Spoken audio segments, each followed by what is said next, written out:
बर्फ कशीदगी की पिघलने लगी। फासले दरमियान थे जो घटने लगे। जो थे दुश्मन नुमा दोस्त लगने लगे। दोस्तों, सियासत और मईशत का चोली दामन का साथ है।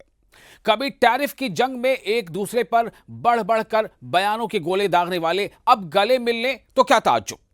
ऐसा ही कुछ हुआ जब डोनाल्ड ट्रंप और शी जिनपिंग की मुलाकात हुई।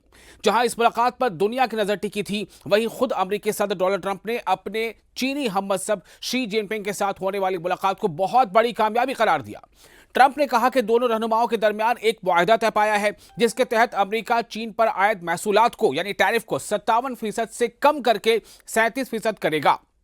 बदले में चीन नायाब मादनियात की बरामद जारी रखेगा। ट्रंप ने मजीद कहा कि चीन बड़ी मिकदार में अमरीकी सोयाबीन खरीदेगा और फेंटेनल की स्मगलिंग के खिलाफ सख्त कार्रवाई करेगा। यह मुआहिदा यानी ये अग्रीमेंट कम से कम 1 साल तक नाफिजुल अमल रहेगा, यानी 1 साल से पहले इसमें कोई रद्दोबदल नहीं होगा और कम से कम 1 साल तक ये नाफिजुल अमल रहेगा। इसके बाद भी आगे बढ़ सकता है। जनूबी कोरिया के शहर बुसान में होने वाले APE की इजलास के मौके पर इस होने वाली 2 घंटे की मुलाकात 2019 के बाद दोनों रहनुमाओं की पहली बिलमुशाका मुलाकात थी। 2019 के बाद सोचें आप, लगभग 5 साल ट्रंप ने शी जिनपिंग को एक ताकतवर मुल्क के बाअसर रहनुमा के तौर पर सराहा है। ये डोनाल्ड ट्रंप अक्सर जिस किसी मुल्क में भी जाते हैं या जिस किसी मुल्क के रहनुमा के बारे में बातें करते हैं तो उनकी खूब तारीफें करते हैं। वो है भी तारीफ के लायक, लेकिन ये ट्रंप ने खुद अपनी जुबान से कहा भी है, दोहराया भी है।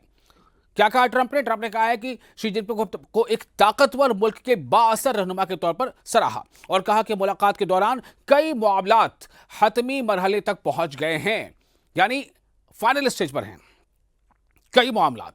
अब आप इससे अंदाजा कीजिए कि अमेरिका और चीन, यानी ऐसा लगता था ये दो ऐसे कहीं ना कहीं एक ध्रुव बन गए हों जिनमें कभी शायद ही कभी इतनी इस तरह से मोड़ एक आए, ऐसा है जहां पर दोनों मिले, लेकिन ये मिल रहे हैं। और न सिर्फ एक अच्छे बयान दोनों तरफ से आ रहे हैं, बल्कि इसे एक कामयाब मुलाकात भी बता रहे हैं खुद डोनाल्ड ट्रंप। अमेरिकी सदर ने मजीद कहा है कि दोनों रहनुमा यानी दोनों लीडर एक दूसरे के ममालिक के दौरे करेंगे। ट्रंप ने एयरफोर्स 1 पर सहाफियों को बताया कि मैं अप्रैल में चीन जाऊंगा और वो इसके बाद किसी वक्त यहां आएंगे। अब यहां तक भी बात हो चुकी है कि डोनाल्ड ट्रंप चीन कब जाएंगे, अप्रैल में जाएंगे, और उसके बाद शी जिनपिंग का अमेरिका का दौरा होगा। यह भी खुद ट्रंप ने बताया है। चाहे वो फ्लोरिडा, पाम बीच या वॉशिंगटन DC हो, कहीं भी वो शी जिनपिंग वहां आएंगे। अमेरिका और चीन के दरमियान जारी तजारती जंग में अमेरिकी ज़राई शोबा भी जद में आया हुआ है। ज़राई शोबा यानी जो एग्रीकल्चरल सेक्टर है वो काफी हद तक, इसलिए सोयाबीन के जो किसान हैं, जो काश्तकार हैं, सबसे ज्यादा इससे मुतासिर हुए हैं। 2025 की पहली शशमाही में चीन के साथ तिजारत में 2024 की उसी मुद्दत के मुकाबले में $3 अरब की कमी वाक़ हुई थी। रिवायती तौर पर चीन अमरीकी सोयाबीन का सबसे बड़ा खरीदार रहा है, जिससे 2024 में कुल पैदावार का तकरीबन निस्फ यानी आधा, जो कुल पैदावार थी अमेरिका की उसके लगभग आधा चीन ने खरीदा था 2024 में। ताहम चीन की जानिब से सोयाबीन पर जवाबी महसूलात लगाए जाने के बाद मई से अमेरिका की सोयाबीन फरोख्त तकरीबन बंद हो गई। ब्राजील और अर्जेंटीना ने फौरी तौर पर यह खला पुर करने की कोशिश की। अमरीकी वज़ीर ख़ज़ाना स्कॉट बेसेंट ने गुज़िश्ता हफ्ते चीनी हुकाम के साथ तिजारती मुज़ाकरात के दौरान सोयाबीन के किसानों के खदशात के मौजू पर बराह रास्त बात की थी।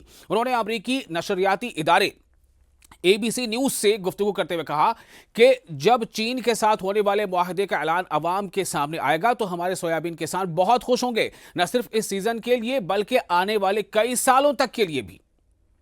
तो ये बर्फ पिघलनी शुरू हो गई, जिसका मैंने शुरू में जिक्र किया। देखता हूं आगे आगे और इसमें कितनी खुशगवार लम्हात आते हैं।